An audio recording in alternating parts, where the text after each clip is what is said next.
Hey, good evening and welcome to the Unshakable Show. Round of applause. Good to have you all with us. Tonight we've got our good friend Sim Dendy with us, and we love Sim and Lottie and the church there in Romsey. So it's good to have you with us, Sim. We're going to ask you a few questions about life and godliness and give us some wisdom. Aren't you originally, you have some connections with this area from originally, don't you, Sim? Yeah, I was born in Cambridgeshire, so I was born in Ely Hospital. Wow. So I used to live in Littleport on the River Ouse. Yeah. That's where my dad was a pastor of a church in Littleport, and then we were at Isleham Baptist Church. So yeah, lots of connections in the area, and Mildenhall and Lakenheath, lots of friends growing up in that area. Fantastic. Well, welcome home. Yeah. Good to have you with us. So tell us a little bit about yourself. You're originally from this area. How did you end up in Romsey? Meet Lottie. We want to know about you. Yes. Oh, wow. So my dad was a church pastor. We moved around. So from when we were in the Cambridgeshire area, we moved to Kent when I was a child, probably 11 or 12. And then when I turned about 18, I really felt the calling to ministry. I did a year out with a Christian organisation called Children Worldwide. And then on that year out, I went to Spring Harvest to work with children and met Lottie, my wife, who was also on the same team, while at Spring Harvest in Skegness. And I know. And then we got married and we started working for a church in Littlehampton, West Sussex, called Aaron Church, which is a great church. And then we've just moved around. So we then got asked to go and help a church in Southampton with a guy called Billy Kennedy, who heads up the Pioneer Network of churches. And we did that for a number of years. Loved that. Big church, city centre experience. And then Billy said, maybe it's time to lead your own church. Is there something else God's got for you? And a beautiful church in Romsey, it's a lovely market town, said, we love you to come and help us out. And we've been here for almost 7 years now, which has flown by. It feels like it's fresh and new, and it still feels like there's so many more things we'd love to have done by this point. So yeah, exciting times. We've been here 26 years and we still think that. Yeah, that's an encouraging thing. Yeah, no, it's been great for us as a family, great for the church. It's been a really good experience. Great. Tell us about your family then. How many children have you got? Yeah, well, I try to say we've got 4 children, but 2 of them are fellas now. So I've got an 18-year-old lad and a 21-year-old lad, Zach and Levi. And so then we've got 2 girls, Flo and Mimi, 15 and 11. And so we are all together at home right now. We're all in lockdown. We've been through quite a bit of sickness. So we caught the mild symptoms, and then you had to isolate for 7 days and 14 days. So my son was working, but then he had to be furloughed, my older son, Zach. And I was ill for 7 days, and that was fun, trying to do church stuff from your bed. Yeah, I didn't look very pretty on Zoom.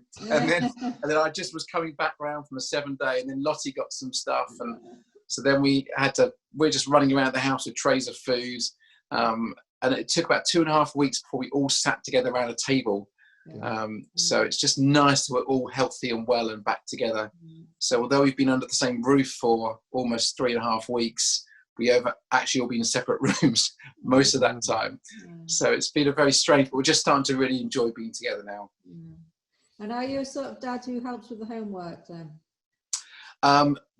We are at a beautiful stage of life where they're all a little bit older. I mean, the families I feel in our church are the ones with, the 2-3-year-olds, 4-year-olds who just want to explore and find out new things and don't want the idea of sitting down. Our kids are pretty chilled. Disney Plus has been a big win in our house. My son and I are watching all the Marvel Cinematic Universe from the beginning. That's how spiritual I am. And then my girls are loving all the stuff that's on there, but also, I mean, they're enjoying their schoolwork. They look forward. They sit down every morning at 10 o'clock. We're on Easter break right now, but they're going back on Monday. And they sit down and they get started. And Lottie has always secretly wanted to be a teacher anyway. Even though she's not the strongest at maths, shall we say. She loves the idea of it. And so the girls have enjoyed it. And and Levi, my oldest, my second oldest son, he's 18. He's in his final year of college. So that's all being wrapped up. So he's got a bit of coursework. He's doing some music stuff and things, but pretty much they're all very relaxed and enjoying this opportunity. Sounds like you've got it sorted. And I say our 22-year-old is enjoying Disney Plus as well. She's just like excited, I think. There's a lot of nostalgia there. We were sorting out some things the other day. You talked about maths, and we found some of my old college notes and some of the results that I'd got in my first year. And maths I'd done quite well at, which I'm not good at all. But I was going out with Ange, who was a maths teacher. She wasn't there. And she said to me, I got you through those exams, which is very true. Very true. And nothing's changed since, Steve, has it? It's just been like that all through life. Yeah, absolutely. I'll do a Zoom call with Lottie if you like. Yeah, try to do some tutoring. So you mentioned Spring Harvest, Sim, and we know you've been involved with Spring Harvest. You met your wife there, so you've obviously got a very special place in your heart for Spring Harvest. And you're still involved on the, what's it called, the exec committee, is it? Yeah, the planning group or leadership team. Right. And then this week it's been on, but all online. Tell us, how's it gone? Yeah, like many events, we had to pull the plug on Spring Harvest only a few weeks ago, really, sort of probably end of February, early March, I guess the decision got made. And these events take, 18 months, 2 years to plan. I mean, we are planning 2021, 22, right now. And so you plan these things, these are big. I mean, Spring Harvest, for those who don't know, pulls around 25 to 30,000 people across 4 sites, or 4 breaks, Harrogate, Skegness and Minehead. And they're big, cumbersome things to manage. It's accommodation, it's all the speakers, content, worship bands. And so then we were like, what do we do? And many other events I've been involved with. So I was meant to be involved with Big Church Day Out this year and wildfires. And we just pushed those things back 12 months, which I think is a great idea. Especially events that are outside. It's very hard to kind of do something. But Spring Harvest said, let's go online. Let's try the online option and see what we can do. And we just wrote to all the people who were going to speak and said, would you consider putting your talk or your seminar or onto a video and just record it? So you can imagine we've got every standard of video recording under the sun. Very expensive looking things and some pretty poor looking things. And then we got worship leaders to lead worship from their front room. And I mean, some of the stuff has been incredible. The quality both of teaching and worship has been amazing. Wow. But we did not expect the response we've had. We thought, there'll be some hardened, Spring Harvest has been going for 40 years. We thought some people would tune in and watch out of just, loyalty. Yes. But the standard and the quality of comments and interaction and the numbers, I mean, we've surpassed over 500,000 views. Wow. I think it may be more like 600,000 or 700,000 now. Wow. Of people who are signing in, watching. It's all on a YouTube channel, and it'll all be there till the end of April at the very least.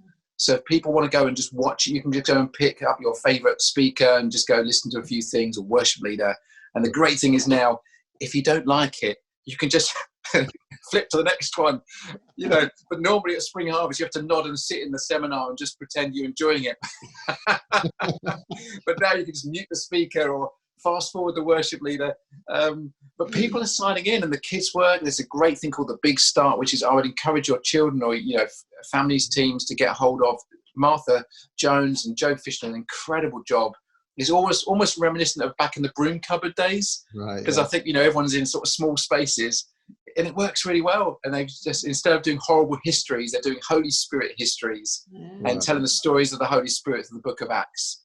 And what's lovely is the theme that we planned 18 months, 2 years ago is called Unleashed.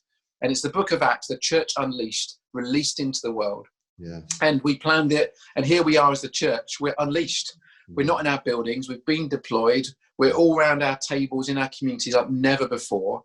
And yet with technology, we have the ability to reach out like never before. I mean, it really is incredible, the opportunity of the season we're in. And Spring Harvest, unwittingly, but God had a better plan, came up with a subject, a topic at a time that's been perfect. And it just seems to have caught hold of a lot of interest with people. Wonderful. Oh, that's such good news to hear. Yeah. Well, you need to hear all this good news around, because there's a lot of gloom and doom on lockdown for another 3 weeks, but that's great news. Have you any other stories of stuff that's been happening? Yeah, I think what's been amazing is some of the stories of people coming to faith through Spring Harvest.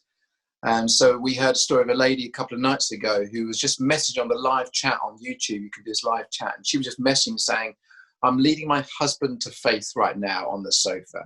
She was in tears, and she said, he has never wanted to be a follower of Christ, and yet he was listening to Gavin Calver speaking on Wednesday nights, and she just led him to Christ in her sofa in her front room. I'm just like, that's incredible.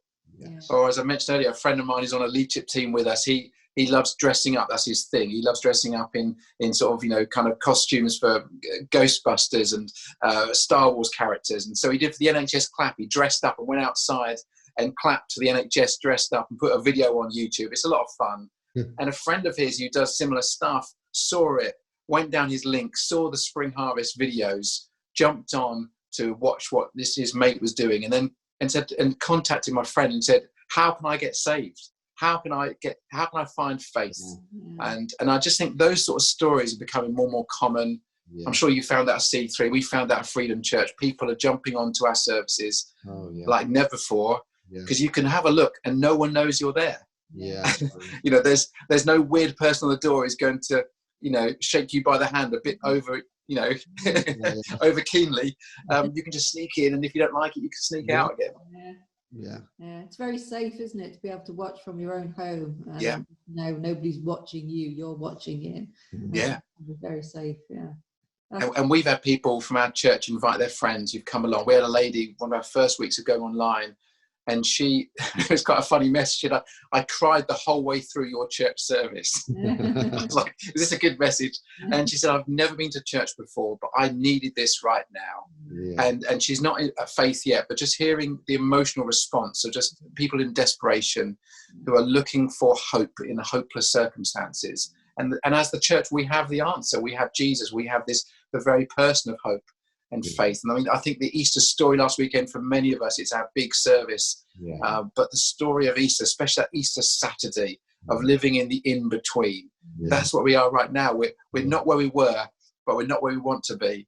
And almost as a nation and as a world, we're living in that Easter Saturday moment, and yet we have the answer. We need to be pointing to Jesus like never before. And my biggest concern as church, what we don't do is we don't hunker down and just go, right, let's just get through this. Let's just hope we escape at the other side and we've got some semblance of church left so we can all gather in a building again and no one needs to know we ever existed. I think, no, here's a chance to reach out like never before, to be brave, to be courageous. And it's so easy. You can send a link to a friend on a text message, come join us at church. And they might say no.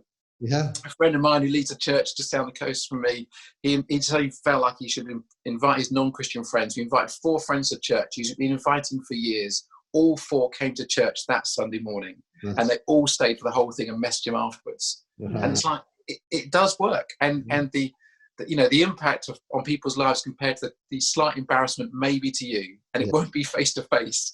I mean, the equation there is pretty good, isn't it? Low cost to you, huge gain potentially. I think people have got more bold as well, because in this kind of atmosphere, you think, who cares? Who cares if I'm a bit embarrassed? Who cares if they say no? This is life and death stuff. This is eternity shaping stuff. So I think it's brought a new boldness. Certainly we found the spiritual temperature in regard to prayer. I know it's a bit awkward doing prayer sometimes on Zoom, but people are hungry to pray and they're doing it. So it's amazing. Like you probably do it. We're using our Facebook. We have a church Facebook group, so we'll be doing a prayer in the Facebook groups. It's a little bit more kind of in-house, as it were. And people have loved it. We've had different people leading every day, and people are saying, when this comes to an end, can we carry on doing this? They've really enjoyed. And we're about to do a full prayer week with Zoom. Not this week, coming the week after, and we're going to do some longer times of prayer, and just because we just feel like there's a time to pray, and that there is harvest out there, and there are people who are desperate, and we need to be praying and inviting. So tell us, I was with the ground level guys this week doing a seminar with them digitally on post-COVID church, what it might look like, future church, and I said at the beginning, I'm going to take a punt here, guys. I could be the most spectacularly wrong I've ever been in my life, but I think we have to start to explore what it might look like beyond. Would you like to just say anything about what you might, and we won't stone you if you're wrong, but what you think the church might look like post this? Because it will come. Absolutely. I heard someone say the other day that every organization is now a startup. That every business, every church is now a startup. But I think that's true. And I think, like I said just now, you know, we mustn't, as church leaders, assume we're going back to any kind of normal. For me, everything's now changed. I find it fascinating. Beginning this year, our team said to me, we had a request from some members of our church who were moving overseas. Could we have online church? And I just said, we're not ready for that. You know, here's the truth. This is a very sad thing to admit. I didn't think we looked good enough. I didn't think, you know, we meet in a school hall. It looks pretty awful. You know, you got to think about lighting and sound and, you know, I mean, we do some good stuff, but does it work online? And I just said, we're not ready. And, you know, we've got podcasts. But here we are, within a matter of a few days, our team turned around from, you know, doing normal church in a school hall to suddenly we're online. They even built like a studio and pre-recorded a bunch of stuff. Amazing what people can do under pressure. Yeah. And I just think we cannot go back to normal. We've got to find a new normal. Yeah. And I think we're living in this season where we've all done this urgent rush around to try and fix our present circumstances. And that's, you know, and people who are experts in crisis say that's very normal. We all work really hard to try and create normality. Yeah. And I'm saying to my team, now we've got to work out the midterm, you know, May, June and July. How do we manage this the next season? How do we create healthy culture, healthy rhythms, you know, recognizing there's going to be psychological, emotional, financial fallout from this. Our people are going to struggle. There's going to be jobs that will be lost. Even those who are now on furlough, their businesses may not last the next 3 months. I mean, you know, we're saying 3 weeks lockdown, but it's going to be the social distancing. Some businesses are just not ready for this sort of change. And the same challenge for churches. We cannot just do business as normal. We cannot just say, I can't wait till we all meet together and give the big lengthy hugs and, you know, have terrible tea and coffee or whatever people do in this. We've got to find some more creative ways of doing church. And already I'm thinking there's this online space that we're all discovering almost by accident. We've been forced into something. And I think innovation often comes out of frustration and limitation. Well, here's an opportunity. And if anything, I'm looking to, how can we ramp this up? How can we do more? Because you know what, there's some great churches in the UK, but we've got a worldwide audience to play with. Yeah. And there are people joining us, like I'm sure with C3, all over the world. Yeah. And I don't want to take it from their local church. I still believe in the local church. I still believe, you know, I even wrote a book about it. I love the local church, but I think our understanding of local has got to shift. And I think the online space is a valid space for community. Yes. And, you know, just a quick thought for you as well is that the people in our demographic, dare I say, are referred to as digital visitors. We use the online space, but we're not regulars. We kind of see it as a tool, but people who are sort of 20 and under, they're digital residents. They live in this space. And for them, church online is not a weird thought. No. You know, it's like, why can't we? And I think the world needs to catch up with, you know, I had a theological conversation with a bishop a couple of weeks ago about taking bread and wine online, because he would say theologically you can't do that. You have to be in the same physical space and break the same bread. But for young people, why? They just don't, you know, we are in the same space. And so we've broken bread online as a church, and it's been an incredible way of connecting. And yes, we didn't use the same bread, and some people had to find stuff in the back of their cupboards and all sorts of things. But we've got to innovate. We've got to create new ideas. And I'm watching people like yourselves, Steve and Angie, and the work of C3, going, what can I steal from you? What can I learn? What can I pinch from other people? So we can do the best we can with the resources God's given us. Yeah, yeah. We've probably stolen it from somewhere else as well. So, but that's a really good thing that's come out of this. I think no one's competing. It's like, what can we do that shares everything we've got? Yeah. I think that's great. And that's the other thing I found useful has been some of the WhatsApp groups and the conversation I have with other leaders. You're absolutely right. There's a lot of desire to help and serve one another.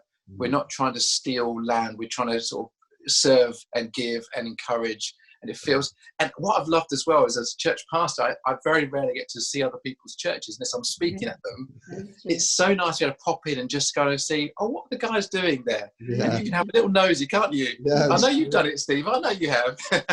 Oh, I have. but why wouldn't you? And what a delight. And I'm so impressed with the churches around the UK, the friends that I've got, the innovations going on has been, I'm so impressed. People utilising what they've got in so many different ways to reach out to people at this time. It's incredible what the church can do. Great, Sim. Hey, I think our time is nearly gone. In fact, I think it has gone. We love you guys. We think your church is amazing. We visited it. We love your family. We love all that you do, Sim. You are such a gift to the church, the wider church. Anything we can particularly be praying for you at this time? And then we won't pray now, but our listeners, viewers can pray. Yeah. We'll finish up with that. What can we pray for you for? I just want to pray for fruit. I just want to pray for salvation. I just don't want to come out of this going, that was just a weird season. I want to see it be a fruitful season. I want to see us get hold of opportunities like never before. I want to see our church motivated to connect with friends and invite them in. And to be honest with you, the fruit doesn't have to be a Freedom Church fruit. I just want people getting saved. I don't really care how or where or when. Yeah. I think this is a chance for the church to see revival like never before. And you know, we've never thought of internet revival. Why not now? Why not now? Yeah, wonderful. Great. Yeah. Thank you so much. It's been a pleasure having you on. Thank you, Steve. Thank you, Lottie Angie. and all your family. And we'll see you around. But we're going to end, and we end with a little phrase, Sim, that is just encouraging everyone who's connected with C3 to remember we're in this together. So we are C3, wherever we are. See you very soon. God bless. Bye-bye.